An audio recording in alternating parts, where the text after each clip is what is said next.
Welcome to the Positive Pen Podcast, where your stories and soul work matters. Now let's dive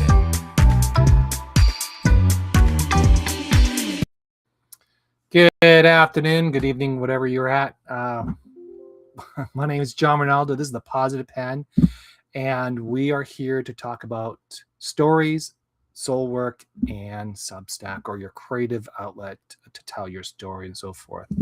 A couple things I want to touch on, and before we get into the show. One, we are getting close to the time period where I'm going to be taking off for about a month. Due to a bunch of other things I'm working on, some other projects, including the Ciao Bella. We're still working on the campaign. That campaign closed, but we're still receiving small donations if that's an interest of yours. We're starting to work on the September's book launch. That's coming up here too. June was really successful. A lot of people were engaged. A lot of people were good, and a lot of authors, independent authors, saw some sales coming their way, which is awesome. And I'll share the stories when I have an opportunity. Other things is the Remy story is coming out still. Remy, he's experiencing some of the grief and death, and it's all new to him. And he's trying to figure it out, And so he's trying to figure it out. He's trying to understand it. So he's going through that process as from a dog's perspective. And there's more things coming down the road here about Remy and his story. So we're going to start, I think there's about 17 chapters in total, and then I'll pull it off the Substack, and then I'm going to do a full edit on it, and then hopefully publish the rest of the book down the road. So yeah. Today's story, there was an article that I post. I wanted to touch base on that because I thought that was kind of cool. And sorry, I got to pull that up. A little fragile this afternoon due to a bunch of other things going on outside my life. It's been pretty fun. It's the one that's called I Asked One Simple Question and the Answer Changed Me. And that was something that I put out there from a writer's perspective of the challenge that we all receive. Sometimes, we're on Substack and really don't feel like anybody's reading us. People don't feel we're feeling seen enough. And, it resonated to me, and I published this. And the cool thing about that, I published a post, I think a few weeks ago, and I got a lot of responses out of that. And from there, I took individuals' quotes and I added them into the article because it was really a community effort, which was kind of cool to see, and everybody kind of like working together. So that's been posted today. So if you want to go and look at it, it's on my timeline. Feel free. Another thing I've been doing lately, which has been sort of a throwback almost, call it flashback, and I've been bringing back old stories. I wanted to say a different word, I can't pronounce it right now, but I want to bring other stories up, like individuals that I interviewed and past stories that I wrote about and so forth. And today I'm reliving Rediscover Vancouver, which was a book that I produced over a couple years ago. And my God, I can't believe how long that was. And so I'm kind of like going through the diary of the journal. And it was interesting, this period of time where I was kind of quit Substack for a little bit. I did 100 days with 100 inspirational stories, and I did that. And I took some time off and didn't know what was my next move on that. And I was traveling through Vancouver, and I was like, you know what, I'm going to start writing about my stuff. And that's what I did. And then it became a book. And I actually found my voice in this series, which is kind of cool. it got really more personable, more raw, more honest, more authentic, and I just felt more me coming alive in this book. So if you ever want to know where I really started how to write, is really when I started writing Rediscover Vancouver. That's where I really began my voice. That's where I began to find my voice, I should say. So that's out too. So I've been doing that lately. A couple other things. I've just been working on a couple other projects here and there. So the month of August is mostly I'm going to be traveling a little bit, and I also kind of want to take a break from the podcast part of it. It does get a lot on a person. Not that I don't love doing it. I do love doing it. It actually has evolved over the years, over the year, and so it's kind of gone back to its true nature, and really interviewing substackers, artists, people who are in expressing their voice and so forth. So I'm going to still continue to still find people, and I'm going to post a podcast a guest here soon, so we can so I can have a list of people who are interested in being podcasts. Most importantly, I want to promote your book, get your book out there, discuss your capabilities and of writing and things like that, and kind of like showcase you a little bit. So look up for that. I'll post those in notes. And again, also the book funnel or the launch of the book will come out September. So I'm collecting names, and I think that's going to come to a finalization here soon. And I got a lot of entries, which is awesome. And everybody will be part of it. And I'll post that in there, and we'll go from there. So today's guest is Ruth Urman, and we've had a couple. We've dialogued back and forth, and she's the voice of Elegant Bohemian Life. I think I pronounced that right. If I didn't, I apologize. And she's been writing a memoir on awakening a sensationalisty in everyday's life. I'm sorry if I butchering it. And today I kind of want to walk through her and talk about her story. And she's just recently published, or in the midst of publishing a new book. And I just saw a copy of it. So that's going to come out, and we're going to talk a little bit more about that. And, what I would like to have you guys do is, if you have any questions, please feel free to add them in there and we'll try to put them in the show. In the meantime, I'd love to bring you back in, Ruthie. Sorry, I'm having a tough day having a conversation with myself. So, welcome. Thanks, John. Good to be here. Yeah. So I wanted to come in. Look, I know we had a couple times trying to get you on here, and I'm thankful we got your book out now finally, and we're now talking about that. That was the biggest part of it that I really wanted to see how that came about. But let's start with your story, and why are you writing what you're writing, and what was the purpose behind all that? Well, it probably started when I was like 9, almost 10. And I remember sitting in class and writing my first essay. And it was all about, for some reason, I went to the sea and the bottom of the sea, and I saw all these colorful creatures. And so I started writing about all of it, and it felt really good.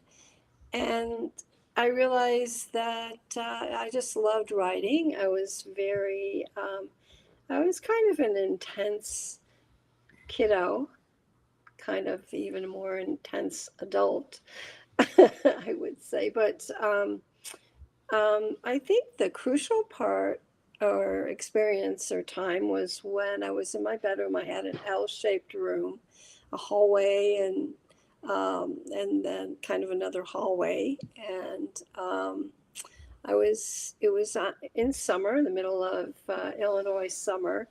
So it was very humid and hot. And I was inside on my bed with my notebook, writing a story about myself and my best friend, who was my first cousin, and a couple of other best friends, and the monkeys. I don't know if you remember the Monkees, but we You mean were, the Monkees, the band, the Monkees? yes, Okay, I remember the Monkees and the TV show and all that. right. Yeah. Yes, yes, I remember the Monkees. Yeah. So it was us and the Monkees. We were spies. And I wrote this book that was actually 69 pages. Don't ask me how I knew, what made me use that number, but I did. And so here I am writing, and my dad storms into my room, and he's like so pissed off. He's standing by my bed, and he's like trembling, and he's like, "Why?" He yells at me, "Why aren't you outside playing?" And I just said, "Because I'm writing." And he just wanted me to go outside, and I clutched that notebook to my heart, and I stood up for myself, which is something that I don't even know now how I did that, because he was very intimidating, and I think there was an understanding, at that point, that, wow, this is really important to her. And even though he didn't apologize or anything like that, he walked out. He didn't slam the door, he just walked out and closed the door. And so that was the beginning. And I just always took my writing with me. I mean, I write in my head constantly. It's pretty obsessive. Sometimes So annoying. when you're writing in your head, are you kind of like describing the scene? Is that what you're kind of doing? Yeah. Um, yeah, yeah, Mhm. totally. Because I want the readers to be there. And that's Yeah. what I'm told that they're there, right Mhm. where I put them. And it's just, yeah, it feels very magical. I remember walking through our library when I was younger, a little older, maybe, I don't know if I was in high school at that point, and I was thinking, wow, I have everything I ever want. Everything, because I have my words and they're inside me wherever I go. And that was a cool moment. Yeah. So when I like, I try to write in a way that I'm painting the scene. Like I'm painting the feeling, I'm painting the moment. I'm trying to keep that moment there. And I paint with my eyes, but I use my words. I don't know if that makes sense, but I use my Sure. words to describe what I'm painting. It's a different, Bec- I don't know. That's kind of different, I guess. No, no, it's very similar, because aren't you also using your sense of smell and touch, and right, all your Mhm. senses Yes. to, yeah. Yeah. So you have you're about to publish a book here, right? Or is it published It's actually published on Lulu, on Lulu? um, which Okay. is the name of my dog, interestingly enough. But I I don't even know how to say this. The interior came out a little different than what I envisioned, and so I'm having to redo the interior as far as paragraph spacing and pausing, that kind of thing. Mostly spacing. Yeah, that the formatting is always the fun part when you're publishing a book. Is it? Oh. It's the tedious, that's the tedious part. So why did you end up with, okay, so do you have a publisher? Is that who you're working with, or are you self-published? Well, it is considered self-published. I was working, I'm no longer working with him, just because our contract kind of filled, it ended. But this person helped me, he's actually a great guy. His name is Kevin Knox, and he does, Kevin Knox, I can't remember what his title is. He's not a publishing company, but he does help with the marketing and the getting into Lulu. And so that's what he did. So So why did you choose Lulu? he chose Lulu because he says Oh, it's free, for one thing. And I've okay. heard a lot of good things about Lulu. So I didn't really question he's Yeah. he's published. Okay. on Lulu. So does Lulu go to other, does it go to Amazon or to other Oh things? yeah. Okay, so it does Oh spread out yeah. to other things. Okay. Yeah, it goes to world markets actually, so it's international. So you're saying Lulu's a platform. Now, I'm just asking a bunch of questions Sure. because I'm Yeah. sure the audience who are trying to, or indie authors too, I'm not sure if this is something they're familiar, but most the writers that I know are not familiar with platforms like that. So is Lulu like a what do you call it?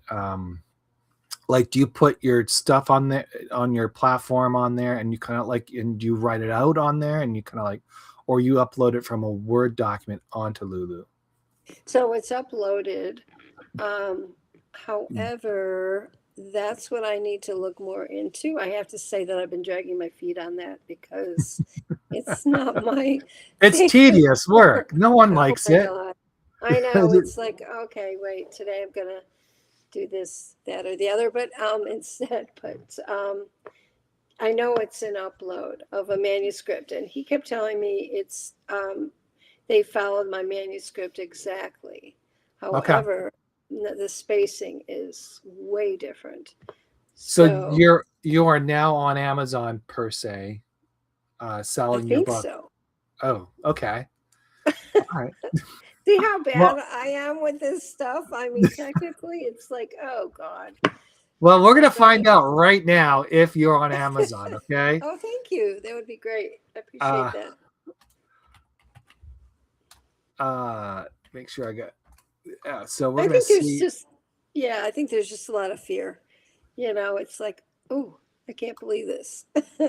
Even though I've been published since I've been like, I don't know, at least 16 years old, but not my own book. So this is, yeah, all mine. Yeah. So I'm looking for you, and I don't see you Okay. on Amazon. Now Oh, I'm gonna let you know a secret. Sometimes Amazon does not accept third-party platforms to upload directly into their system. They're kind of okay. finicky that way. So you might have to upload it that way. I don't know. Okay. It might be a question for that guy, but or for Keith. But I was just kind of curious if it did actually end up there, because that would be kind of cool. Um, That'd be way cool. Except, I really don't, I would rather have it sold with the uploaded interior. Yeah. yeah, I get it. Well, is it so the I guess, is it published? Is it actually physically published? Well, yeah, I mean, here's the book. Okay. So let's So talk about the book. is that the right way? For me, it's backward. Is it? It is. Oh, it's it's figures. it's okay. It's okay. It's okay. We're good. Yeah, I am always challenged by mirrored images. So, We're good. So tell us about the book. So you're still working through the publishing part of it, which is you're trying to get it up and running, and it is challenging. I'm not gonna. Independent authors who publish books is not an easy. It's not an easy task. It is. Just because you did the writing, that's the easy part. The hard part is formatting, getting things together, and then it's the constant, like, once you've done the first edit and you're working through the formatting, then it's like, okay, you got to put it down for a day or two, and then you have to go back to it, because sometimes the formatting doesn't always draw, because I do it on Word, and I have my own template that I've used for years, and it's been okay, but it's kind of like outdated, and when I upload it to Amazon, it doesn't like the Word, it likes the PDF side. So I mm, have to be very careful. And then Amazon has like two different uploads. One is the physical book, which is, if you upload it, it's like you have to upload it for ebook, paperback, and then hard copy. They're kind of like all three different, and they can all change based on the formatting. And sometimes it doesn't. The paperback and the hard book, sometimes you can get away with it. But the ebook, you have to go use their formatting to do the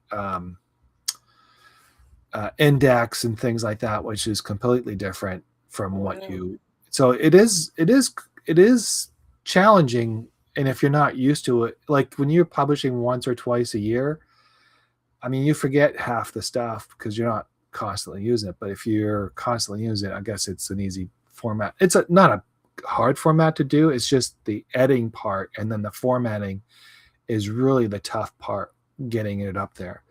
You think the cover page or the cover book, the all that other stuff, the titles and all that, you think that's the challenge? No, I always think it's the formatting, which is, it's just like numbing. It's like scratching. Totally, It's totally. Oh like my God. it's like I Yeah. just want to go. Oh, can someone else take over on this? And Yeah. You because I got don't want to someone? deal with it. You What's got that? someone? Wow. Seriously, No, seriously. I'm thinking, it would be great. yeah, well, it's I've been not. looking. You've been looking for someone to touch it. I have. Well, um, I'm sure someone on Amazon. I'm sorry, someone on Substack and not Amazon. On Substack, someone will. If you're out there and you're interested in helping formatting, please reach out to Ruth, and she'll she'll love it. She'll okay. So Totally. let's talk about the title of your books. How did you come up with that title of the book, and what's the purpose behind it?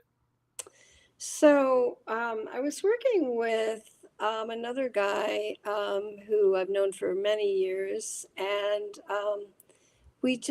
we got into the meat of it, which is living a life with sensuality, and it means many things, like um, I've been doing a lot of caregiving in my life, like probably over 18 years, and just touching an elderly client on the shoulder and just being very gentle and loving kindness is really key. And coming from my heart is a great way to live sensuality, and using all our senses, right, is just being in the moment, being present, which is, God, it's really everything if one can do that, and or when one does that. And so luminous is a very bright light, right? Mhm. And touch can be meant in so many different ways, touching of the heart, the soul, the body. So luminous touch, it just went well together, and the awakening sensuality in everyday life fit as well. So you say you were working the as a caregiver. Now, what kind of caregiving were you doing for the elderly, or is it mostly general? Mostly for the elderly. Mhm. That's how I began, and working for a couple in Denver, Colorado, and I worked in their home. And I started with an hour on the weekend, and it turned into 60 hours a week, and Wow. some sleep So hours. so the book, so caregiving really spawned this book, right? Is that what I'm understanding? No, not really. I actually have a book on caregiving as well, a memoir Okay. that I haven't put out yet. I was being a snowbird on the Big Island 4 years in a row with my second ex husband. Um, and he moved there. I know I outgrew all my three husbands, but anyway, he moved there and lived there and wanted me to live there with them. But I had a daughter in school, and I wasn't going to leave her until she was 18 years old. So I would go there every winter to get out of the snow and cold and to be with him for like 4 to 5 months of the year. And we would live on the Big Island, and that's what spawned the book, because it was just an incredible learning experience in so many ways, and very sensual. The islands are just amazing. So so the book's about the island and being tied to the island. Is that what I'm understanding then? Hmm. Okay. Yeah. So what was the so that's the idea of the book, and that's how you started to write. And did you write it as a journal there, or how did you start to formulate this book? Is it staying and writing journals, or was it after your stay?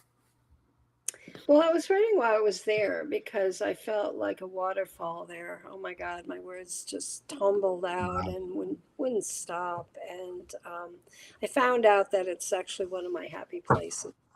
I don't know. Do you know that term? Happy place, Mhm. your happy place, Yeah. where where food is amazing, relationships are everything. Just you're aligned with the universe, It's and simple. that simple, easy, right? The ease is Mhm. there. And yeah, that's how it was for me on the big island. And so I wrote every day. I don't know, I wouldn't say I was journaling. I would say more essay type, maybe writing, stream of consciousness, some of it. Just my experiences were so incredible. I had to write them down. And then it ended up to be also about relationships with my, second ex-husband, with his family a little bit, not so much, with my mother and my daughter, who both came to stay with us on the island at different points in time. And what was the island again? I The miss. big island of Hawaii. Oh, the Big Island, Hawaii. Wow. Yeah. Have you been there? No, I really had no interest going to Hawaii or that part. I'm more of a European destination.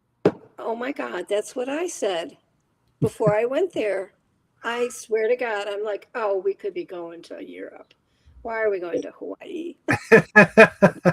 Well, no, I get I get it. Like it's a very beautiful place and things like that, and very simple life.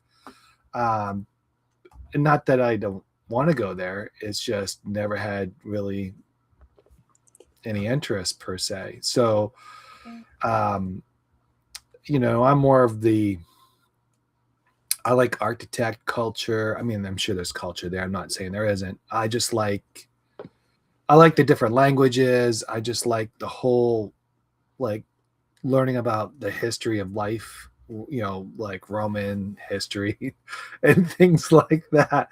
And I don't think any Romans ended up in Hawaii. So Never know. you never know. So I don't know. It's not on my bucket list to do. Um, uh, Interesting. yeah. Yeah. And I Yeah. lived on the West Coast. It was much easier to fly from the West Coast to Hawaii very easily. And there was flights True. going all the time. And I mean, you could have popped up on a $300 flight and take off at one time. True. Um, I just Yeah. never had any interest. Now go to Mexico, not a problem. Things like that. Huh.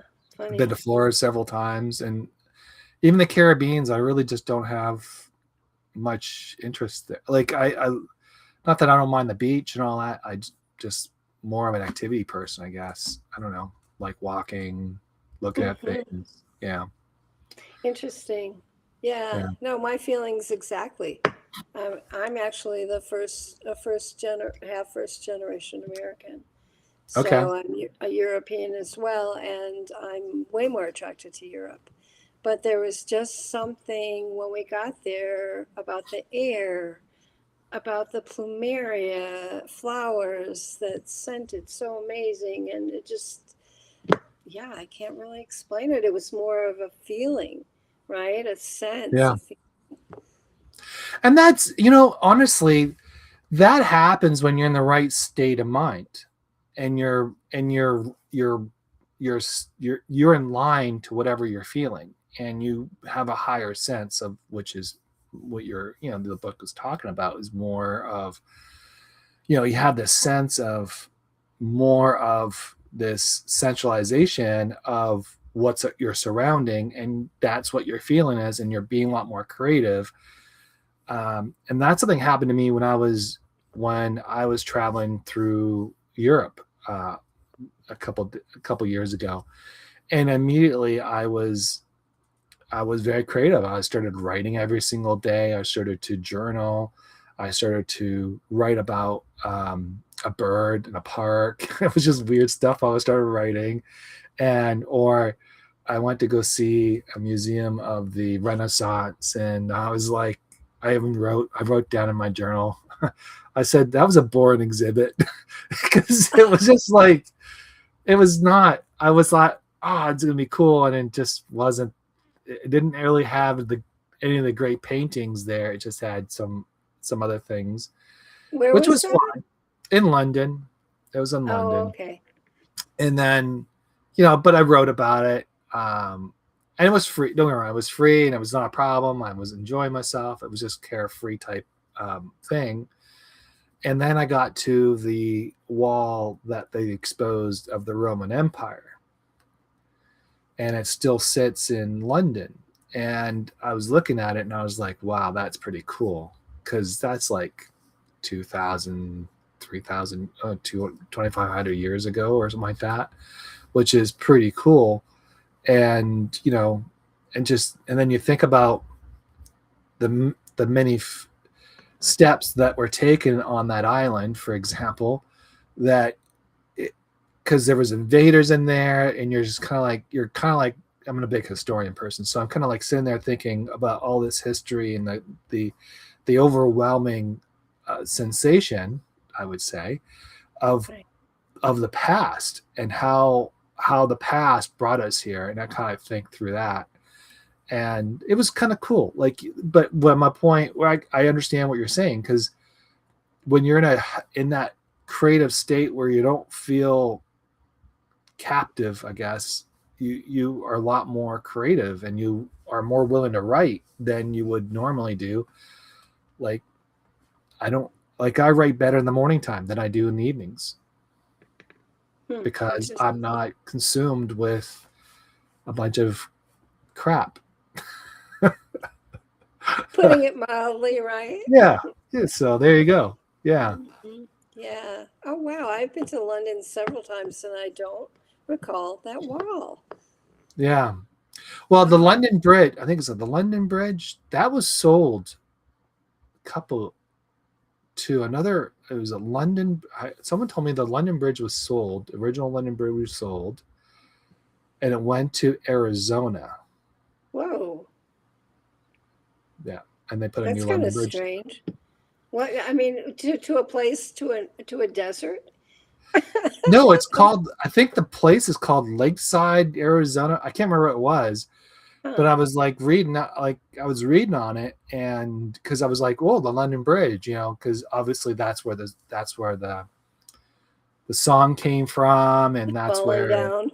yeah, all that, and then you get to learn that the original bridge was all wood, and it was from the Romans to help with the Romans, and going back and forth, and then they kept going, they kept building it, and then I think they built a permanent structure, and that was lasted for like almost 100 plus years, and then it was deteriorating, and then they wanted to sell the bridge, so someone American bought the bridge like in 1960, something like that, Wow. and they picked it up and shipped it off to Arizona to a place where they needed a bridge, and they wanted it, and now it's like an historical landmark there.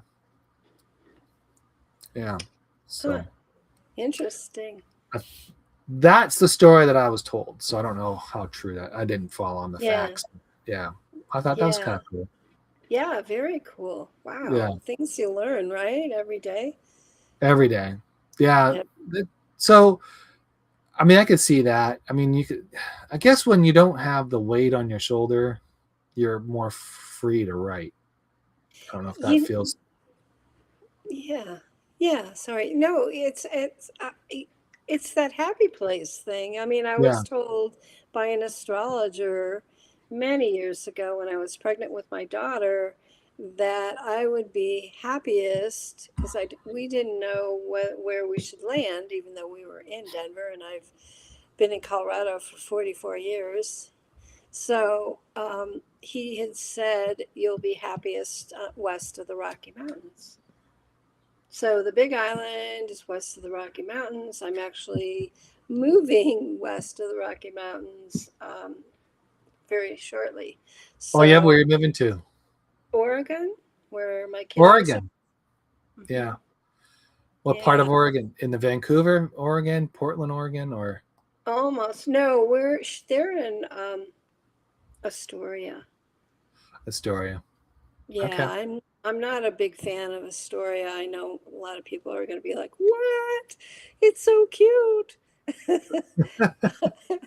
And it is. It's adorable on the water, but it's got a lot of ghosts, a lot of history, a lot of dark history, a lot of ghosts. I experienced one of the ghosts personally. It was a little weird. Well, Um, Seattle has that same feeling. oh, really? Oh, I didn't know that. Oh, Yeah, yeah, it has that feeling of, there's a lot of history that's not wasn't pleasant. And yeah. you understand the Western frontier was the hardest part to live, and all True, that was gold mine true, issues and true. silver and coal. And I mean, the Oregon Pike was like a gold rush up there. And I Right. don't know if it's, and same thing with Seattle, and same thing with Eureka, California. Even Eureka is weird as well. Um, Ooh, I agree. Funny, I don't know if you've been there, but I have. okay, so we were there one time, and we got a hotel room. It was a mobile. Anyways, we were a motel, which the door is in the front, and you can go in and out that way rather than going through a hallway. Right. So we walk in, and we're crunching on a bunch of stuff, and it was really weird. And all of a sudden, we look down, and there's these bugs all over the place. Oh, And we walked back right out, and I said, we went to the clerk, and we said, what are these bugs? And she goes, oh, those are potato bugs. I said, potato bugs? What did you get potato bugs in here for? So needless to say, we didn't stay there, but right. it was like, that was not a good experience. And the place, Eureka, is like not a very, I mean, it must have been one of the beautiful cities long ago, but it's nothing. Well, the last time I was there is probably 20 plus years ago, but from what I remember, there wasn't anything there. People were starving. And it was so Eureka. I can understand Portland. I can Interesting. understand Wow. Seattle. Yeah, That's all that. interesting. Sorry. Yeah, no, I'm sorry. I was gonna interject about Eureka. My daughter's dad and I took a trip out west, north, and then west. And as soon as we reached Eureka, it was really quiet. And we stopped at a gas station, and a guy comes out, and he's got blood trailing from one of his ears. I mean, it was so creepy. It was like he was from a slasher movie or something. I mean, he looked at us like he was like, ooh, way out there. So yeah, that was my impression of Eureka. It was like, yeah. I mean, don't get me wrong. If people are from that area, I mean, it's a beautiful Yeah, area, California. but the town itself, it's just not. It, It's a little it's lost its off. charm. It's lost Yeah, its charm, and I I think it's suppose. because of whatever it is. But Yeah, yeah, that whole area was all gold mine, and I'm sure there's a lot of bad blood that was spilled all over in there, because yeah, bad. that didn't really become settled until the after the Civil War, like almost the turn of the century, the Yeah. Well, we were 1900s. there after the turn of the century. After the but it was it, still it still strange. hasn't changed. Blood, literally bad blood, yeah. So, but but there's some gorgeous towns off 101. Yeah. Like, oh my God, that I just fell in love with. So I'm gonna be moving a little bit south of there. Yeah. Oh, So that's yeah, cool. That's yeah, cool. I yeah, mean, Oregon is it's also part of the rainforest. I don't know if you knew that. yeah, yeah. It's amazing. I just spent half the year there, and even when it's raining, the rain is very much like Hawaii. It's very gentle, and not always, but it seemed like usually, because I was there during the winter, and I could be outside walking in it, and it was not a big deal at all. It was, yeah. Yeah. When I lived in Vancouver, it rained like 365 days a year plus leap year. and, and it Is just that all? that's I, I remember our coach. It was just today. It was like it was in this in winter, and it was like ice storm. And he's like, "You need to go for a run." And we're like sitting there, Coach, come on, man. We're this is the cold. It's not gonna be fun and all this. And he goes, "Well, are you waterproof?" And we like, of course. And then you can run. And we went for a run, and Whoa. it was a hard run, but there's days when it does rain there. Like you said, it doesn't feel like it's raining. It just feels like it's touching you. And that's a Yeah, difference. very Yeah. misty. Yeah. And then out here in the West, here on the East Coast, when it rains, it rains. I mean, there's no mist, there's no Right. gentleness. It's like storm or like, Thunder, lightning. Yeah, yeah, it's like it's gonna rain, it's gonna flood, it's gonna be stormy, and you're like, and there's yeah. tornado watch. You're like, what the heck, right? Where are you? I'm Michigan? in Pennsylvania. Yeah, Pennsylvania. Oh, wow, I yeah, haven't been that far. yeah. Huh. So yeah, this is like your phone goes off, flood watch till 10 o'clock tonight, and that's literally what has happened today. Oh, And I'm fun. like, and then it's like it's sunny outside. And you're like, how does that gonna happen? Like it's beautiful outside, and then 5 hours later, it's just like the Torrential. gods open the skies, and it's just coming down. Like holy smokes, everybody's Wow. taking cover. Yeah, Well, so that was Colorado is similar in a way. I mean, they say that if you don't like the weather, wait around for 10 minutes. And because oh my God, sometimes it'll be 30 degrees and the next day 70. And mm, I'm kind of so over that. I mean, in Oregon, I noticed that it's very, I can't think of the word. So it ranges from like 50s to 60s, sometimes 70s. That's the high. So mm, I love that. It's very temperate. That's yeah. what, yeah, and I like that. It's more predictable. It's easier to plan things, and yeah, it doesn't jolt your body. So you're when are you officially launching your book? Boy, that's the question of the year, right? I mean, it's officially launched, I guess. I don't know. Yeah, I'm not in a way I'm not up with all that like yeah. launch. What does that really mean, right? Well, that means it's up and published, and people can buy your book anytime. It sounds like you're still editing and you're still formatting, I'm which not Yeah, I'm not editing. It's all edited. I did that like oh, 3 okay, million 27 times, but and someone else did three too. million 27 times. Yeah, at least, right? But Yeah. but yeah, the format is what needs to be changed, and but they could probably order it now. I'm That's how great I am technically. I don't even know. Yeah, unfortunately, I don't see it on it's not on Amazon. So Yeah, that's interesting. Well, I'm going to have to contact. I did contact Lulu several times and haven't heard back yet. And they have no phone number, which is very convenient for them, of course. So, uh yeah, so I think it might be stuck in your Lulu thing.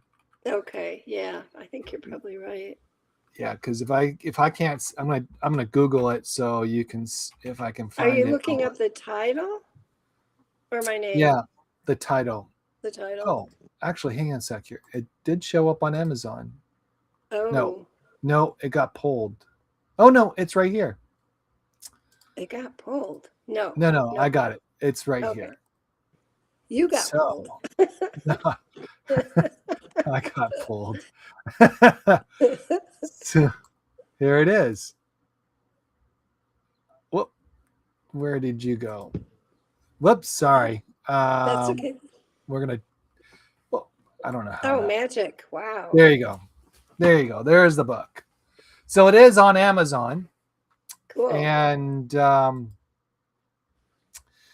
it's now I wonder who did the. Oh, they took it from the back cover. Looks like. yeah, that's the Oh, cover right there. Yep. wow. I wonder if anybody bought a copy yet. I don't have the data. You have the data for that Yeah, one. sure. You would But think, right? yeah, yeah. So that's her book. It's on Amazon. You'd have to put the title in, make sure you got the right spelling of her name and all that. I'll make sure it's part of the summary when I post the show. Thank you. But yeah, you're welcome. So it's out there, and you're saying it's also elsewhere too, right? And so it is on Amazon, Yeah. and Yeah, it's you're on supposed to I be. see the Substack. I don't see it anywhere else other than Amazon. Okay. Yeah. I don't, that might be something I need to do. I'm not sure. And I have a question for you, actually, John. Okay. So Sure. I talked, the initial guy I was working with, Jared, he mentioned that my picture should be on the back. What is your, because for some reason it didn't get put on, and I'm wondering about that. On the back cover. Yeah, or inside the back cover. Well, usually it's on the back cover, your Right, picture, okay. and um, yeah, usually it's on the back cover. Do you have a back cover? This Oh is this yeah, is. this is what you're reading is my back cover. Oh no, that's the front cover. No, that's the back cover. That's What the you're back cover. what you're reading. Yeah, that can't be on the front cover. Oh no, man, this is the front That's cover. the front cover, and then what you were reading, set on the lush and magnetic big island of Hawaii. That's on the back cover. Right. So what I'm saying is usually, so this is an ebook. So this was sent. This was done on Kindle. Okay. So Kindle will only have the front cover usually, and I don't know how you're set up in Kindle, but I don't see a hard copy on this. There was. I don't More, think there was a hard copy. Just the paperback and the ebook. Those two things is what I recall. I mean, so so I don't. Oh, you're not. You know what the other thing is? I notice what's you that? haven't set up an author account on Amazon. Oh, okay. So that does that mean that if they're sold, I don't even find out about it? No, it just no. Like this is it because it's pushing through a third party. I'm just saying typically people would build a author account, and that's simple to do. I mean, you have to look Okay. at it. So Through it's going Amazon. through Amazon. Yeah, this is going through Amazon. So when I Okay. click on you, it draws me into here. Oh, okay. Weird. So let me show you. If I do John Okay. Ronaldo, Okay. who thought this will turn into a lesson? Well, it's one of those learning things, right? Yeah, so you see John Ronaldo. So that's me, right? So when you Those do are John all Ronaldo, your books? Oh my God, yeah, John, I did not even know yeah. you were that So pro. Oh, prolific. Whoa. So if I did John Ronaldo, if I click on that, it will jump on the author page, and this will Okay. show all my books. Oh, how many do you have? So these ones, this one, the Chat TDP. I was experimenting with Chat, and I was just playing around with it, Hmm. and I was like, how hard is it for them to build a book? So And there's so complete chat? yeah, that's all Chat. Like I put a question in, and I know it sounds weird. I said, how did you X, Y, and Z? And I was just getting some questions, and I was just playing around with it. And I thought, well, let's see what happens. And that started. And the reason why I started doing that was because my stepfather, well, my not my stepfather, my father-in-law was diagnosed with cancer, and it was pretty bad. So Mm. I dived into ChatGPT and I said, how do I take control of my cancer? And it took a series of things. Actually, it's a really popular book for the most part, and that was something that yeah, I started to work through it, and he started to do some of it, and actually some of it, I don't know if it worked. It didn't work, but it really changed. It was really strange because we took him to the hospital, and all his vitals changed. It was in a positive direction, not a negative direction. So what we were Oh, doing was, and it was all discretion here, people. It was all experimental, and he had nothing else to lose at this point. So, right. and so we did what we can. It was like nutritional stuff that we did. It was some of the other kind of treatments that most people wouldn't take. We took ivermectin was the other thing we did. Ooh. It was ivermectin. There was a bunch of stuff that we did to help him, and it actually was helping. He was getting a lot more energy, and then he went back to the hospital, and they took him all off that, and they basically said, "Yeah, you're gonna." Basically, you're going to die, so we're going to take you off all that. There's no point, and that's what happened. Oh, he passed. Yeah, but what we Uh, did for him helped a lot. Even though the other thing, the reason why he wasn't willing to drink water, and ooh. when you're sick, you have to drink a lot of liquids, no Even matter when you're, what. yeah, Yeah, even when you're well, yeah, oh yeah, yeah. I right? mean, don't drown yourself because there's a point where you drown yourself, but you do need that thing. But that's so it started off with that book, and then Wow, I interesting. then I was playing around, and then I was like, how would I turn $100 to wealth? And they're just fun things that I was doing, Yeah. and that's why I did that. And then how to be happy in 30 days, I did something like that. And then the other one was this one, how to lose weight without you know health risks using ChatGPT. So I know that sounds weird, but it was a total experiment. Published those 4 books. It was easy. It was quick, like 96 pages, and that was done.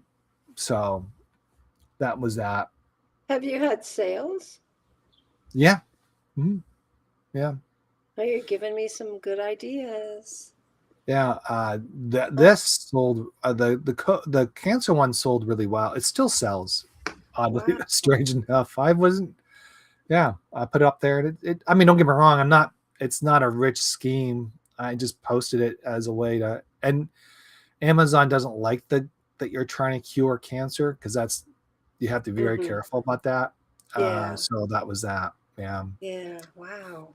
Yeah. But you can do that with so many things. And I heard Yeah. that I don't know why, but I heard that any AI books, um, you know, are not selling because people think they're trash. Well, I I mean, I'm not. When you look at my books, you're actually you're. I mean, I do identify as a Chat TDP. Like, I'm not gonna lie. And this was done 2 years ago, I think it was. Oh, wow. Okay. So it was like really early on. Yeah. Um, yeah. So it's not like it's not like I did that To you fool know, people. to fool people. I actually specifically stated it was from AI. Full disclosure. But I was just Cool. trying to see. I was just playing around. I was like, I think I was bored. Well, like I said, it started off with the cancer treatment because I was trying to figure ways to help his health. Yeah. And I was looking at different things. I was researching online. I was using ChatGPT. I was using some other things, and then it started to create this. It started to have all this wealth of information, and I was like, "What do I do with it?" And I was like, "Well, I'll put it into a book and see if anybody wants it." And that's what I did. I actually got a bunch of books and I handed it out to people, and if they liked it, they liked it. Didn't, whatever. I mean, yeah. I mean, it was I don't know, just a fun way to see if how AI can create books, more or less. And that was a thought process. In the end, that's what I thought. And I thought I'll do more, but I don't. I'm not interested in doing more of those. Yeah. Did you have chat format it too into a book? Because somebody told me it No, could do that. it can, but not no, because what it does, it takes away your words. So, for Oh, example, not okay. like I think it's a limit. There's a limit. Like it doesn't do a full chapter. It Oh, tries to condense your work. okay. So like it kind of, I don't know how to explain it. Like It, it, it's you could almost like it doesn't have any kind of like people. It has no what am I trying to think of? Um, oh God, totally. It's ran out of my brain about not having any patience to read. you know, AI. yeah. Uh, So it you know, figures, that's what it wants to. Yeah, people want I think so. AI, attention where span. if AI wants, I mean, the best part of AI, it helps you with some of your editing and grammar and spelling and sentence structure. That's a really Right, good tool part of it. right, But if you're going to sit there and say, I'm going to write a chapter and help me write a chapter, what it does, it kind of goes on its own. It, it kind of takes its own liberty, Ernie. if that makes Yeah, sense. yeah, And then totally. you have to, and then it's just like, it's not really who you are as a writer. It kind of puts you in a position where you have to go back and start editing and like, oh, this is not the way I want it. So it will make suggestions and it will kind of like it will push you where you need to be, but it's sort of kind of like, yeah, I wouldn't use it as gospel. I mean, it's Right. getting there. I mean, it's definitely getting there. I mean, it's really improved over the year or so. And True. I use all sorts of I use Gork. I use it for trades, like What's stock trading. Gork? Is that? Gork is from Elon Musk, right? He Oh, has that's what I one. thought. How? What is that? GORK? No. Yeah, .com. Okay. I think I used that a couple times, but I since forgotten about it. And Google has its own. It's called Gemini, I think it is. Like Oh, yeah. so I That's like I would so I use that. I use Gemini to help me with stock trades. So for example, I'm doing a deep dive. It helps. It just populates it, and I don't really dig a whole bunch of stuff. Then uh-huh. it gives me resources to kind of go and check them out. And then I use Gork to kind of like um, set it up, and then I kind of get going on that, and then I set my day up for trades that way. And it teaches me. It actually educates me how what should I do, what I shouldn't do.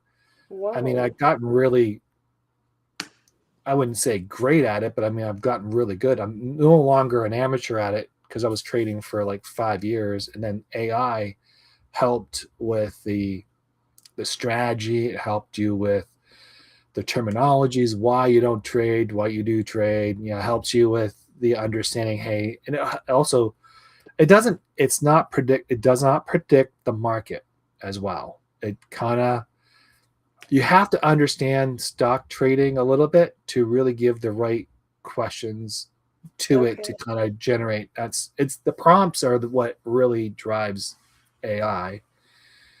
And then there's Claude, which is another version of chat, but it's I don't know what it. I haven't really used that one. And then there's a bunch of other ones I tried, and so far I stick to like two or three because they're all kind of getting to the same. But Really? Yeah. I do use it for work to help with summary emails, getting the answers out quicker, and versus that. I mean, it you know AI, it does help stream a lot of your day rather than chasing Hmm. stuff. So you're not constantly trying to figure it out. So there's that. I mean, What do you do for work, John? oh, I'm in sales. Yeah, Oh, I'm okay. in tech. I'm in technology. Yeah, Oh, you're in technology, yeah, I'm in and technology. this stuff baffles you? What, AI and all that? No, No, actually, not AI, book publishing. well, book publishing is a little different than what a tech because you could go zeros and ones. The hard part of it is trying to understand, like, because you so on Amazon, when you post your book, it's not always lined up, so you have to go through a couple phases of getting your formatting correct, and that takes time. Uh-huh. Then and it's tedious. I hate that's just so I'm tedious to sure. get there. Yeah. And sometimes it takes a couple weeks to do it because you're kind of like getting frustrated, you walk away, come back, and then you kind of get it solved. um, and then there's I used to pay someone to do it, and sometimes I wish I still do that, but it's $500 a pop for them to format. Wow. Okay. It's not cheap. And Yeah. when you're not selling like hundreds of books, like you have to at least sell about 1,000 to 2,000 books to even break even. Oh, wow. Okay. And everybody's a publisher today. Nothing Yeah. wrong with it. It's just there's a Yeah. lot. You're in competition of others. It's a And different market. right.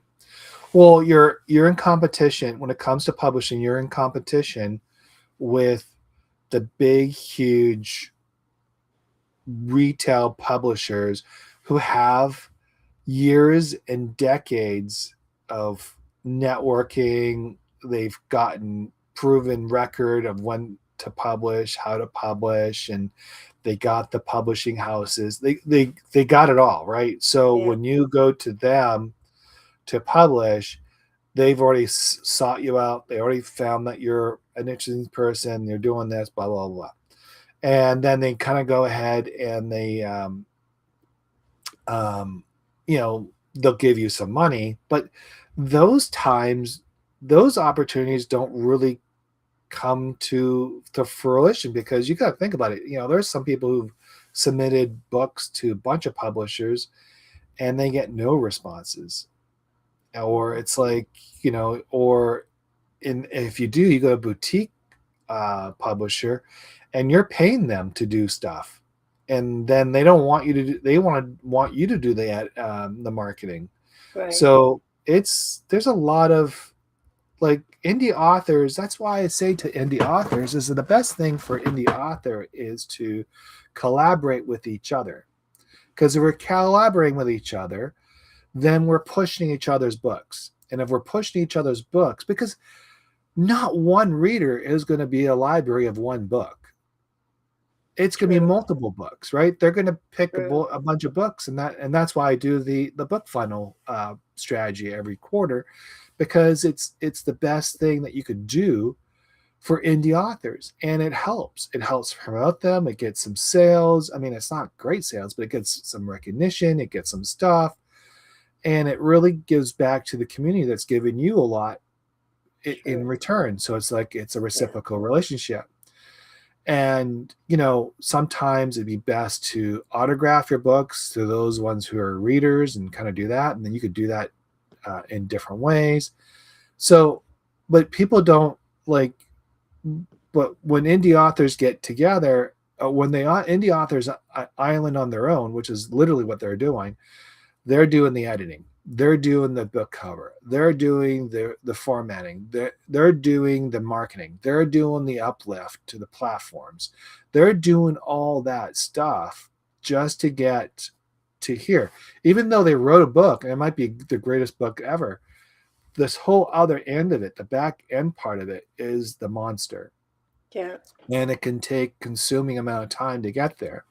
In the publishing world, they already got pre-sales per se, or they gotten a bunch of readers or beta readers already lined up to read your book or read a summary of your book.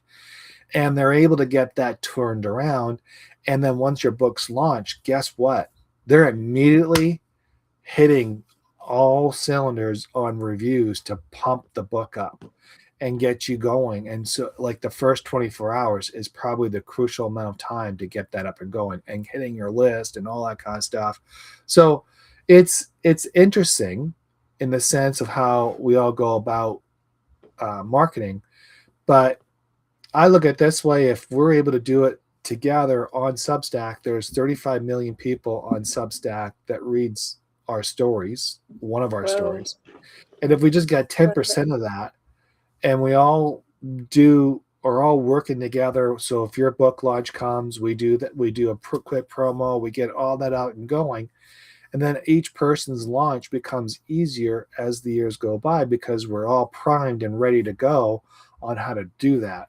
And to get there is like a lot of challenge because not everybody's in line. Everybody's busy. Everybody has different. I have a life outside of Substack. I'm sure you do.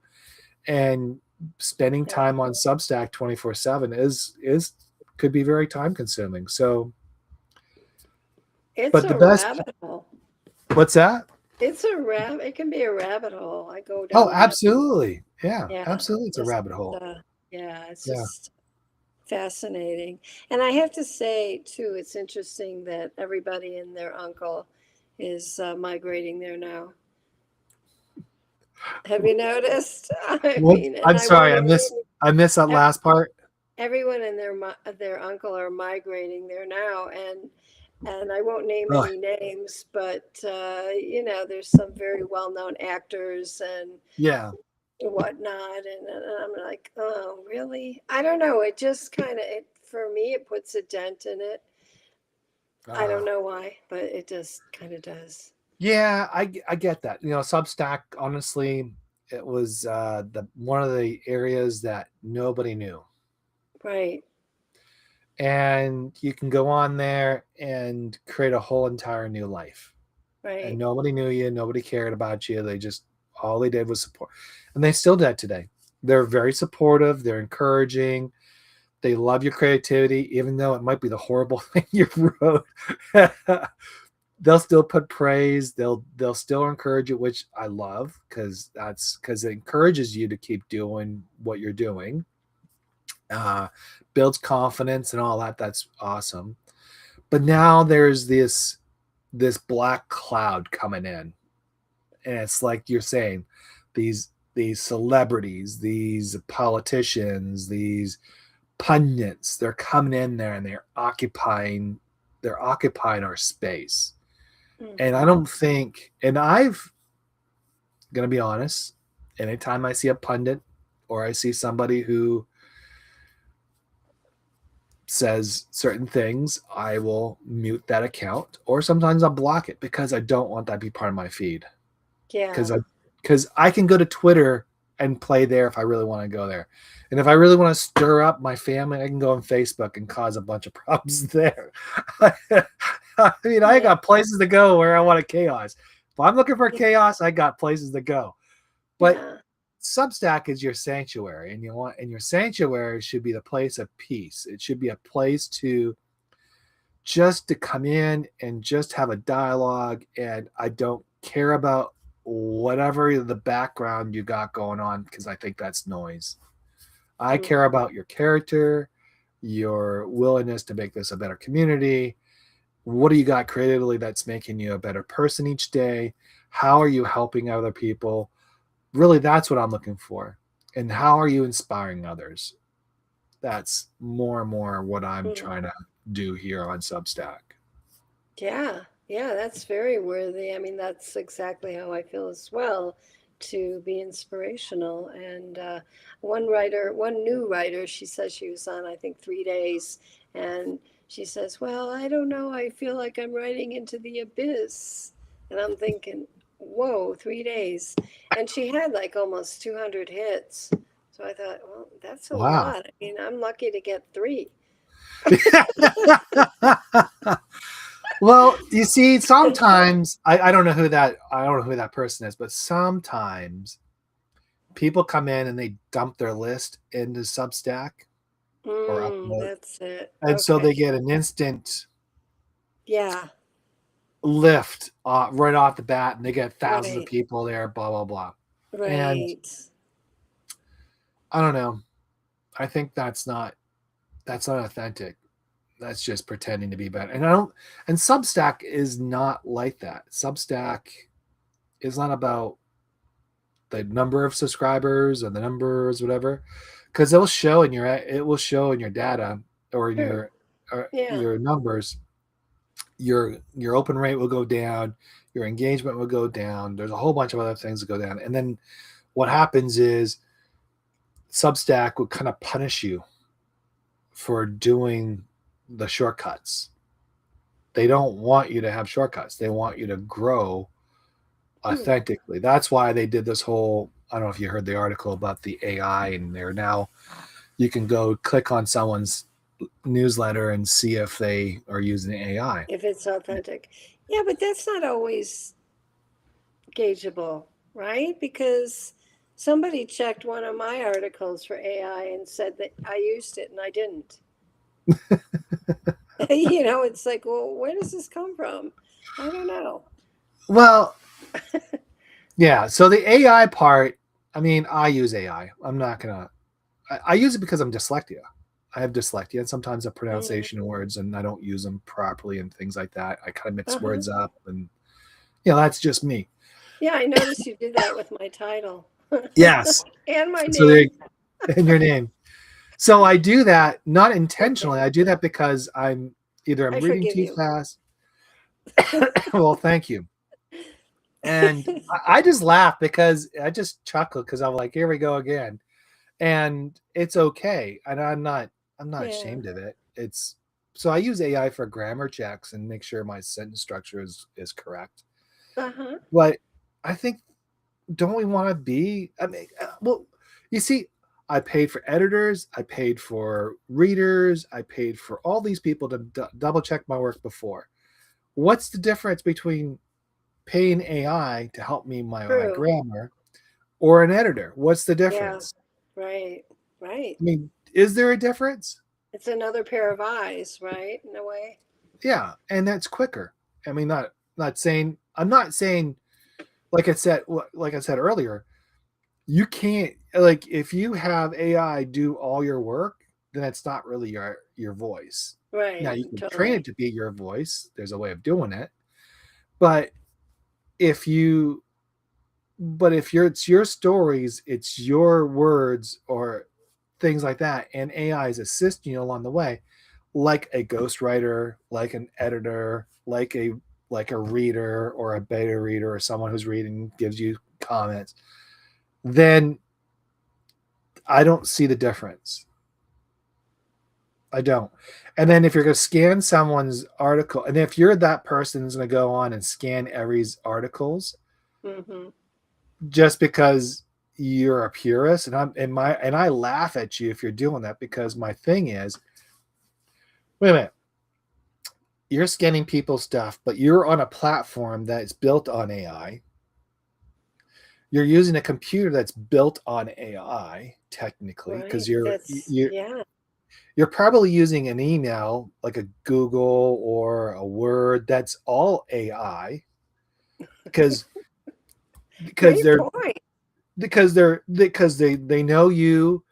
They're advertising all that stuff. You're using websites. They're going to have target things. It's all AI. Everything's AI. So you're going to tell Right. me that you're more worried about if what I write on my article is AI, but you're okay with everything else that you're doing on it. If you are a purist, you would never have a computer Right. or a Yeah. cell phone. Yeah. Yeah, I heard that Eckhart Tolle never uses computers, but I don't think that's true anymore. It can't be. He's Who? too Eckhart Tolle. Oh, okay. Yeah. So, but yeah, I don't know how you can do that anymore. I mean, in many ways, I'd like to do that. You Well, know, get no, yeah. yeah, Well, if you lift off the grid, that's a different story. And you could use pen and paper then. But I mean, it's just it's it. I don't.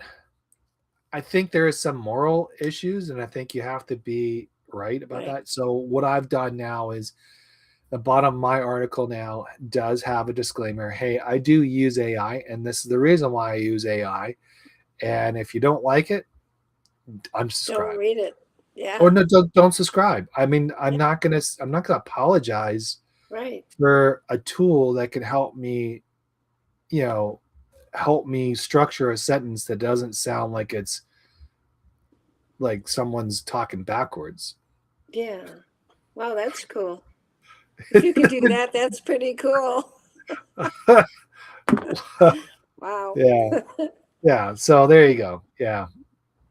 I Yeah, it's mean, do you use AI at all, or do you having? very rarely I forget about it just Oh, because, yeah. yeah, I've got so much in my own head. I do use, well, I actually use it on my computer because I use the tools to Mhm. check spelling. Right. Because I'm amazed. I used to be I used to win spelling bees when I was younger, but now it's like, oh my God. So I don't know if it's because I'm writing so fast, that I misspell and then, yeah, talk about, yeah, uh, yeah, I'm Well, totally I dyslexic in some yeah. ways. So I dictate all my stories first, Oh, wow. Okay. everything. Oh, And it's okay. either I'm driving and I'm right and I'm just because I have a story in my head and I'm starting to, I need to get it out. So I'll put it all out there. And Yeah. it's usually on my phone and it's in notes because I have an iPhone. So it's in notes and I dictate everything in there. Right. And then it sits there usually. And then what I'll do is I'll pull it up, email it to myself, or send it to myself, whatever. And then I'll kind of go through it one time and I'll add my stuff and I'll fix some things and get things writing. I'll start to generate an article. And then once that's done, there's places where I'll say, okay, can you just check on this, check on that? And then sometimes I'll just do a full scan to make sure I had everything right. And that's typically what I do. It's not, I don't think anything specious. It's not, I'm not doing anything, you know, I think it's just being the better person and making sure your writing comes out right. And, I mean, like editing does take some time. Like when I was editing Earn Not Given, it was like 2 months of editing. And it was like, ugh, every chapter, making sure. And then you had readers go through it and say, Right. this and that. I Right. had at least 4 or 5 readers that read the book just so I because sometimes as writers you kind of just like, well, for me, sometimes you might miss a whole space of Oh, totally. content and you could be like, and the reader might come in and be like, what are you trying to say here? I know. And as a writer, it's like, well, it's obvious, isn't it? You know, Well, in your head it's obvious, but on paper it doesn't make exactly. sense. I And know, you're right? like, then you're like, well, what do you mean? And it's like back and forth, and it's like, oh, and then it's like, okay, Yeah, yeah, okay, I get what you're saying. And sometimes you got the creative right to say, no, that's what I want to write about. And then, right. but yeah, that's the challenge with the with writing entirely, especially when you're trying to put it out as a content to be consumed one way or another. Right. You just don't want to be it, you don't want to. Yeah, I don't know, it's just one of those things. Yeah. Yeah. Yeah. I tend to leave words out, and kind of somebody said I'm a mix between Hemingway and somebody else because I don't know. Oh my God. Sorry about that. Abba. I love that song. So, but but anyway, yeah, it's I don't know if it's cleaner. I'm not even sure that would be the right word, but I Hemingway was cleaner. I thought he was like, don't get me wrong, I love Hemingway, but the way he wrote was long and almost tedious to the point where you just didn't have any breaks in this one paragraph. I mean, he would write paragraphs without a period, but it was, a continuation of, I mean, I don't know. I do that too. You do that too? Yeah, it's kind of, well, it's a stream of consciousness, right? Yeah. So I would say maybe more James Joyce, who I totally revere. But yeah, I I don't kind know. of do that. I do that in a way, but mine's more choppy. Oh, And it's because how I think. And so I would, like, I'll say the sky is blue and then period. The sky did blah, blah, blah, period. And I kind of go, I'm just kind of like saying what I think, but it's not like that. But it's almost similar. It's more choppy, but it's very, I wouldn't say it's Hemingway. simple. Simple, right? It's simple. It's not complex. It's very, but I mean, don't get me wrong. I get a paragraph here, and there might be some couples periods in there, but Couple periods in there. couple, well, a whole Somewhere. pair. Yes, there might like somewhere there might be a couple periods, but so I mean that's how I write. Like I write more of a choppy type of writing where it's more to the point than to, and I do try to explain it in my choppy way, I would say. Yeah. Huh. I don't Well, know. that's you, Yeah. right? That's your style. Not maybe not you, but that's your style. And to have a distinct style, I think is cool, you know, Yeah. because you're gonna people who like your style are totally gonna relate to you. Yeah. I would say I do love Hemingway's. I love Hemingway how he actually described things and how honest he is and That's brutally on. It's brutally honest. Like he that's yeah. just tells you the way it is, and if you don't like it, oh well. That's probably what they meant. What they were referring to. I don't know. You know, I sometimes I wish I were even more brutally honest. I tell you, yeah. I hold back, I think, sometimes. And I don't want to do that anymore.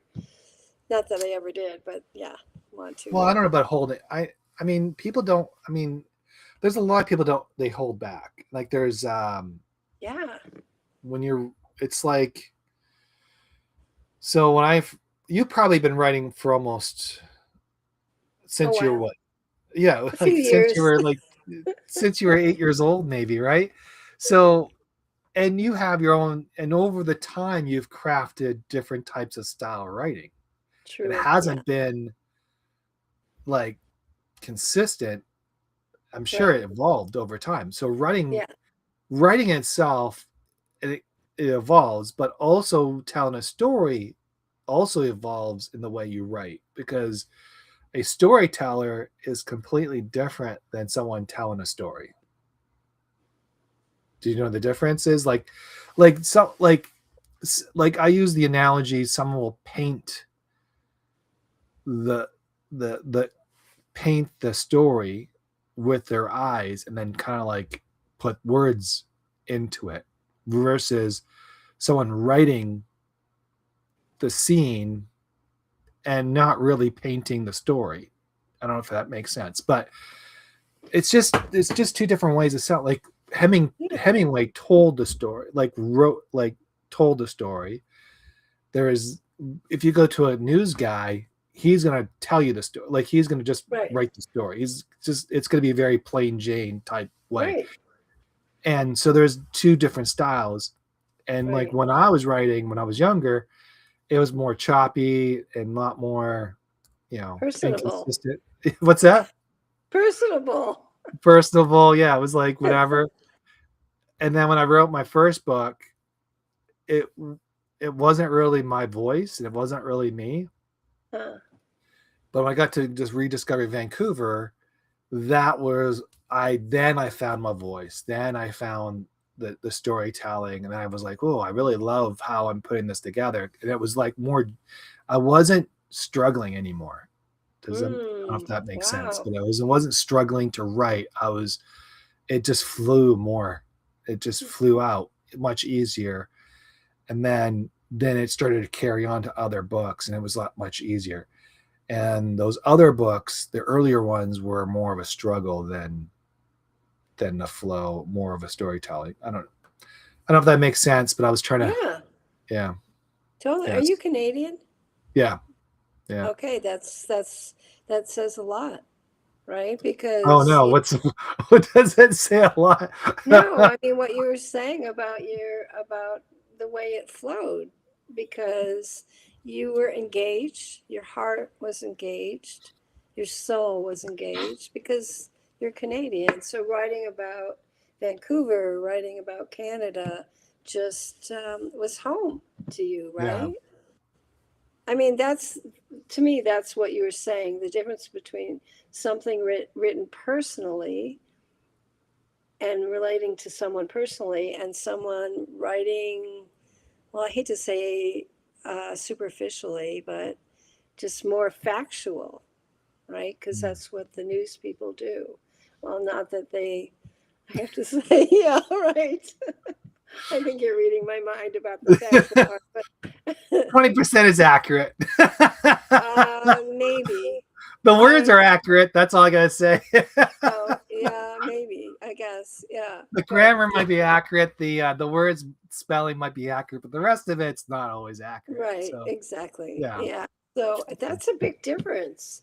You're going to engage a whole different, realm of readers, one and the other. Yeah. So what brought you to Substack, other than? I don't know. You're asking tough questions here, John. Oh, that's an easy one. Come on. I know. No, I'm kidding. Well, I get things. I don't know how. I receive things like messages. Somehow, I'm not even sure how I found out about it, but I found out about it, and I was like, oh yeah, because I used to be on Open Salon. Do you remember Open Salon? Or I think I heard of it, but I don't remember it though. I heard it. Oh, it was stellar. I loved it. Everybody was so supportive and just, oh my God, it was just, and so natural, and it was a great site, and I was very sad when it went down or whatever, when it wasn't around anymore. Salon was more professional writers. Open Salon was writers who wanted to write and not necessarily well known. So that's what I was on, and it was just a gas. Oh my God, I loved it. And so when I heard of Substack, I kind of related it to Open Salon and went on, and yeah, the rest is history. I mean, I just want to get my writing out there. You know, I've been writing for so long, and I do feel like it's getting better all the time, and I'm enjoying it even more all the time. Maybe, you know, partly because of that. So, yeah, I don't know. I sometimes I do feel like it's an abyss. It's like I want 1,000, followers, whatever. I mean, I'm getting there, but it's yeah. I just feel like the more people that can relate to my writing, the better. Just to create this understanding between human beings, and Yeah. you know, so I had better engagement. I was around 500 people. nice. Yeah, Not I'm that, getting there. not that, not that I don't, not that I'm not grateful for what I have right now. I'm very, very grateful for it. But Uh-huh. when I see other people who have like 3, 4, 5,000 people, and they just been on Substack for 6 weeks, it's a game, and that's Yeah. all it is. And you know, I always tell this story. I've been here before Notes. Wasn't even around. Oh, So wow. you How had to long? go How and many years? it's before COVID, I think, or just about COVID. What? Yeah. Oh my God, I didn't know it was that old. Yeah, it's Wow. been around for a while. But when I was on it though, I was more of a reader, and then I was like, I gotta start writing, kind of like I thought, because I was on is it Thumble at one time, and I tried X writing, and there was a couple sites I tried, but it wasn't the right format to write. I don't know, because X was more, or Twitter, or whatever you want to call it. It was all political. Everything was all political, Right. and no one really cared about inspirational stories. Yeah. Let's be honest. Yeah. And Wow. thumb something, it was thumbnail, or I can't remember what it is. Thumble, I think I can't remember, but it was another thread type thing, and that was not. I tried. I mean, I did, but nobody cared on that one too. And even though they said you got to keep posting, and it's like you had to post like 20 times a day to be seen. Whoa. Yeah, Yeah, it's and then when I awful. and then when Substack came, that was something different. It just felt different. Just felt like I was writing a newspaper article all the time, and my Oh. my page looked like a newspaper. That's how I felt, right? Because I'm familiar, because I'm from the newspaper industry. That's what I came across. Hmm. So that was something that I got really familiar with, and I started writing, and you know, it was started off with family and friends, and it started from there. And I started posting on social media, like on Facebook, and I picked up from there, got some more hits. But you know, what I have has been total, authentic, you know, blood, tears, you Right. know, you Not know, bad blood either. no, but Definitely. spilling guts out, thinking, "Geez, why do I want to be on this stupid platform?" And it's not stupid. It's just because you're Yeah. thinking, you're not getting anywhere. What's the point? And you're seeing people get like 10,000 subscribers overnight, and you're like, "What the Right. hell's going on?" But Yeah. then reality sticks in. You go like, those guys are just dump. They're just dumping their followers or their subscribers from other sites and just doing that. But it was it's still like, it's still a great place. It's a great place to meet people and have conversations and Right. help each other, and that's more of a community than anything else. And then those other people that come on here, they're easily dismissed, because you don't want nothing to do with them, because they want to bring baggage, and you don't want baggage here. And I think that's where Substack really, hopefully, stays. and remains, because it reminds me of the early days of Facebook. It reminds me of Musically, the video, which is now TikTok, which is garbage now. But Musically was like very similar, where my kids and I would do stupid dances and mimic songs. It was all wholesome and it was polite. It wasn't just like like attitude Yeah. now. It Yeah. was really like, yeah, and sometimes you wish, Loving. yeah, loving and caring, and there was, you know, these, it was like really, it was really cool. It was a lot of fun. And you know, I think when corporations take over and you got stock traders or whatever, and they just change the way it is, and Yeah. just it hurts. It hurts. Just it hurts. It hurts the brand. It hurts the users, especially in TikTok. A lot of the users or creators that were on there, they were very creative. They were funny. They were making little mini series. You know, they were doing their songs. You know, some artists would do, you know, come on there and do their songs. It was really a great place. And they would, I don't know how to explain it. It was like very, very pure, honest, raw, authentic, loving, peaceful. It was safe. Kids were on there. It was fun. And then when TikTok took over, you could tell it just overnight, it went the other way. And all those good creators kind of walked away, and they were just like, you know, I'm done here. Because basically they were getting a lot of hate in the messages. Wow. And when you're reading all those messages and all that hate, it's just, it's Yeah. hurtful. And Yes. and if you're a person with, you know, a creative person usually has more feelings than someone that doesn't, you know, who is not creative. And Yeah. yeah, because they put their work, they put their honest. I mean, creating a video like that some of them could be taking up to like 5 hours between creating the video, editing the video, doing what you need to do, and then putting something together, and then you got to post it. That's Similar what to I what, hear. yeah, Yeah. there's a lot of work. Yeah. And same thing with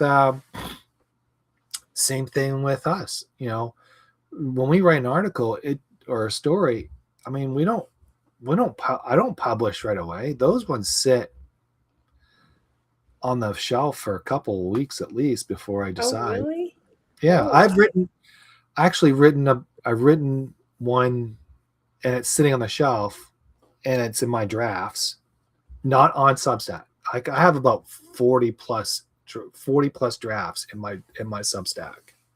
well, because they kind of, don't they generate automatically, kind of? That's what I've been finding. Like, oh, I'll find doubles. Oh in a yeah, draft. yeah. Well, what happens is when you create a story and you don't Mhm. publish it and you don't schedule it, it goes in your draft.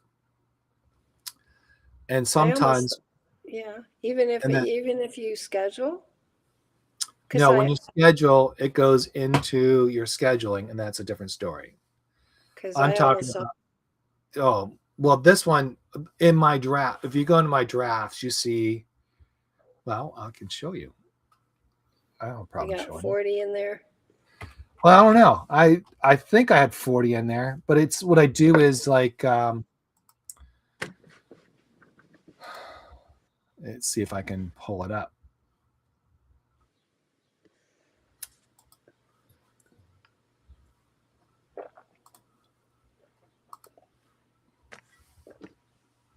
So I don't know if you can see this.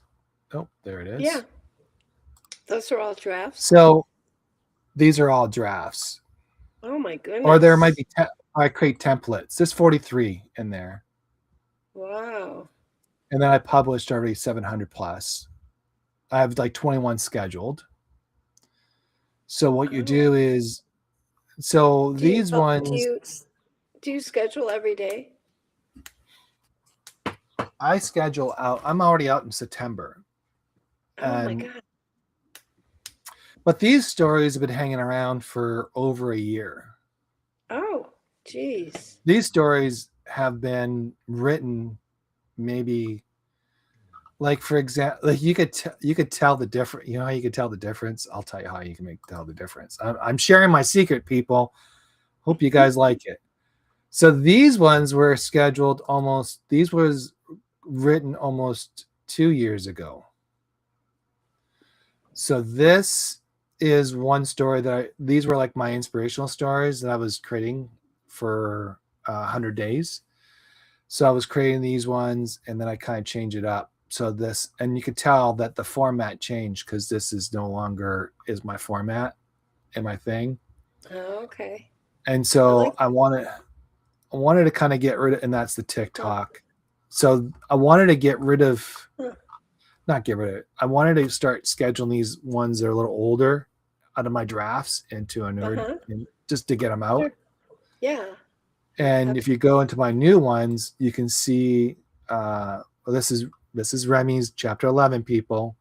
This is coming out Wednesday, so you're gonna have a quick preview. So this is like more of the schedule, and I'm going through this quickly, and you can see that I changed up a little bit of it, and I changed the format. Yeah, see, that's the format's been Huh. changed.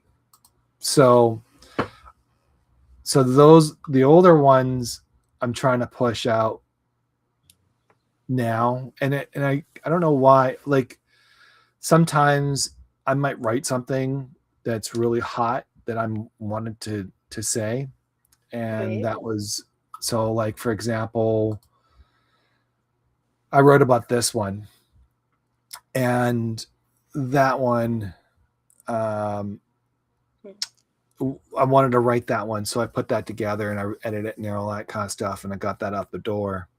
And I pushed another story out of that one, and I pushed it out, and I put it in my drafts. So it's somewhere in my drafts now. Don't know which one it is, but so sometimes I have stories that I'll publish out throughout the year. So for example, I will have a bunch of stories. As far I one time Substack used to be able to go. So I'm out in October. So Substack at one time Yeesh. you're able to do till a year. Now you can only do 3 months in advance. Wow. Yeah. I'm lucky to get 30 days out. But because that was my goal with the notes. I thought, okay, I'm going to do 30 days. I'm not quite there, but I'm getting there. Right. But So yeah, that's what I do with Substack. Um, just oh, I schedule ahead, and usually 3 months. But in that 3 months, I might write another story about something. yeah, And so, for right. example, writing about I write I'm so I'm writing about a story about joy, and it was contentment, being content and grateful. And I'm writing that story, and I've been working on it sort of all week, and I'm kind of going through it, and so it's sitting in my on my phone. That's where it is on my phone. And I'm kind of going through it and kind of like adding what I want to add, and then I'll put it together and I'll post it on there. That's what I'll do, and then I'll Wow. see it when I schedule it. So yeah, Yeah, I pretty much have to get it out at once. okay, Pretty much the gist of it, because that's just how my flow works. right. So if I stop, it's like going back to it sometimes is almost impossible because it's like I can't Oh get to really? that. Yeah, that same. It depends, Hmm. right, per story, but I'm not in that same flow, that Gotcha. same space. Like yeah, it's just every space is different. So you have to write it all out and then publish it, Pretty much. and That's, that process probably takes a couple days. no, sometimes it takes half hour, 20 minutes. I mean, it just depends. Well, that's awesome. Yeah. Yeah, I just, yeah. Yeah, I'd rather sit on it and just kind of like ponder on it before I publish. That's That's, so that's, I'm a little different than yours because I think I'm more of like when I do these the summary shows, I actually take a break. I go for a walk. I go kind of like figure things out, think about what think about the show, think about what's happening, Hmm. see what I can do, and then I will start writing. And it's no more than, I try to keep it about 400 plus. I don't do a lot because I don't want my words to occupy the podcast. Okay. So I kind of want to use the words just to summarize the show, and then that's it. And then Hmm. and when I do my write-ups on Fridays, I usually write something, I put it together, and then I do that. Actually, I'm writing one right now about grief. So I wrote about a guy on TikTok that I've known for years, and one day he was showing something about his wife, and trust me, I did not know he had a wife because he didn't really display that or didn't make that part of his content, which is fine, you know. Yeah. Yeah. But he told me in he was like showing his wife and putting her on thing. And I like, this is very unusual. So I didn't get it at first. And then I found out she passed away with cancer. Yeah. And it was really quick. And I was like, wow, that sucked. Yeah. And so I reached out to him and I asked him if it'd be okay to write his story. And at first he was resistant. He was like, yeah, I don't know, like whatever. I said, then he came back and he said, and we kind of go back and forth a little bit. He goes, well, what do you really need from me type thing? And I said, just tell me what she was like. And it was really to help him, to be honest, to write it Hmm. out so he had a story for himself. Wow. And maybe because I believe writing does help heal people by just sitting down and write. And Absolutely. then, he wrote a very beautiful memory of her in a lot of ways. And I took that story and I was like, I start off with how I met them or how I met Gary, Hmm. Care Bear. That's what he's known on TikTok. And he was, or Gare Bear. And so, so, I wrote it and it took me like a few days to write it. It was, cause it's not it's a celebration of life, but it's also very, you know, sad. Yeah, It's that would have been difficult, I would think. yes. Challenging. So I wrote it and I sat on it. I kept writing it. I kept playing around with a couple of things, and then I kind of went, okay, I think I'm ready to show him. Then I showed him, and then he just replied back, goes, "Wow, thank you. That's thank you. That's all." He was just like, I mean, I don't. He goes, I don't know how to say it, and I was like, not a problem. And then I thought he would not come on the show. That was the other thing I was worried about. Hmm. And he said, no, I'll come on. And I was like, I was blown away because I was Yeah. like, okay, this is cool. Um, and I think it's good. I think that's the rawness of the show. It's about the inspiration. How do you get over that? Like you're not going to ever get over it, but how do you start working yourself through that? Like how do you? I mean, you're a husband. Your wife passed, not just recently. You got this guy you barely knew who's coming out and asking you to do this, and then you're going to go on a podcast to talk about it. I mean, that's Courageous. courageous in a lot of ways, but also more importantly, it tells you he wants to tell a story and he wants to be heard, and that's important. Yeah, exactly. Yeah. Wow. Yeah, I remember reading very briefly about that, so I'm gonna look that up now. Thank you. Oh no, it's not on yet. I haven't published it yet. It's going to Oh, come you out. haven't? No, that's going to come out in When's it September. coming out? In September. Yeah. Oh, okay, soon. We're gonna get there before we know it. Please don't. Let's not rush through it. I already have problems with the whole Halloween costumes being up already and all. Oh my It's God, not even Fourth of really? July and it's gone. Like what? You know. I used to say we're gonna celebrate Christmas in June because, yeah, things just keep moving forward. Yeah, it's kind of cuckoo. I miss the. I hate to say this, but I miss the old days. I do too. I Yeah, missed like we all knew summertime was summertime, and yeah. we knew from May to uh, to September. Labor Day, we knew Yeah, that period of time was nothing but fun times in the sunshine. yeah. It Right. was beaches, it was going playing baseball, it was just getting your shorts all the time, it was just going out and play, go walk your dogs. I mean, go Yeah. play, go do whatever. I mean, it's always about that. And Yes. then you get then the fall came and it was after school, it was all the school stuff came out, and Yeah. that was okay. And then now it's just, you're right, it's going to be Christmas in June soon. Yeah. Yeah. I don't know. I just, yeah, I don't get it. I don't, I think that it's because people focus too much on future and not on the present. Right. So it's, So true. And being content is about the moment. yeah. It's saying I have enough in this moment. I have enough to be satisfied. I don't need to be wishing more. I am content. That's what it's all about. That's the secret of life. If you really get down to the nuts about it, that's secrets of life. The secrets of life is being content at that moment. Nothing else, Right. nothing more. Exactly. Yeah. Because that makes you present right Oh, there. huge.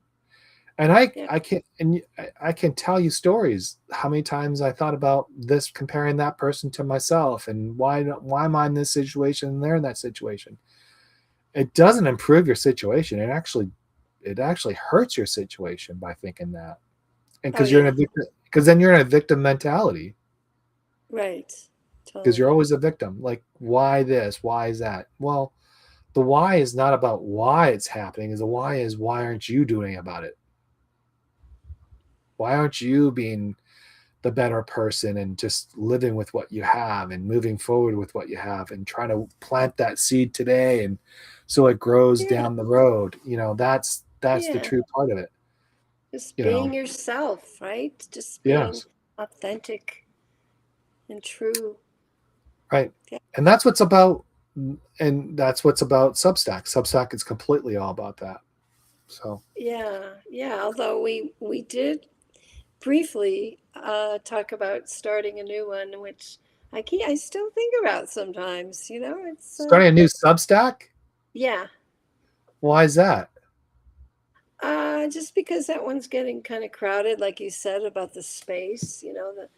Everybody taking up that space. Of course, if it's successful, I suppose that would happen to that one too. But I don't know. I just a thought. You have these epiphanies every so often, right?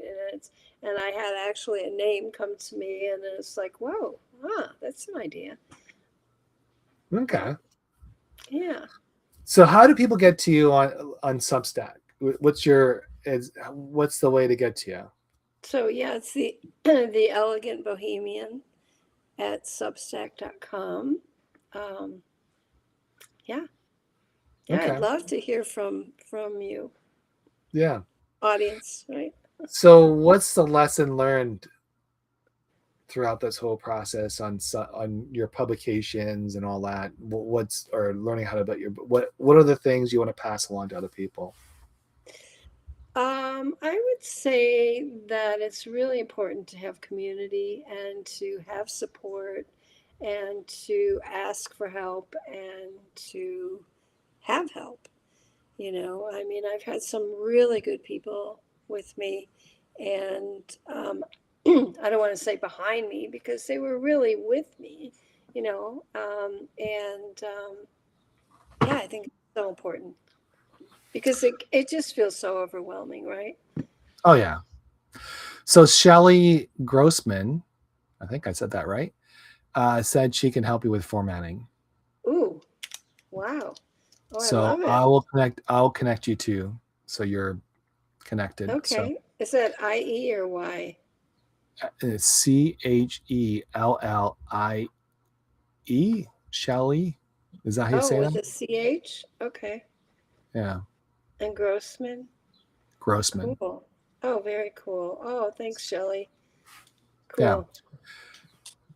So thank Oh you. my gosh.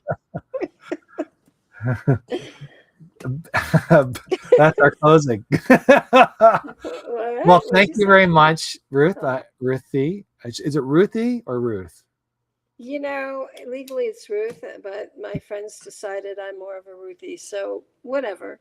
I'm Okay. okay with both, finally. All right. Fair enough. I want to say thank you for everybody for joining today. Thank you very much. Go check out Ruthie's Substack. I'll have her linked in the bio when I'm all, or in the comments and the summary of the show and all that. That will be coming out later tonight. So and her book will be in there. I'll make sure that's part of it. In the meantime, thank you for being here. It was a pleasure. And see, it wasn't that hard, was it? It was a lot of fun, John. Thanks. Fair Great enough. dinner conversation. And I want to say thank you to everybody else on here. I see Bridget, Carl, Shelley, Jay, Wendy.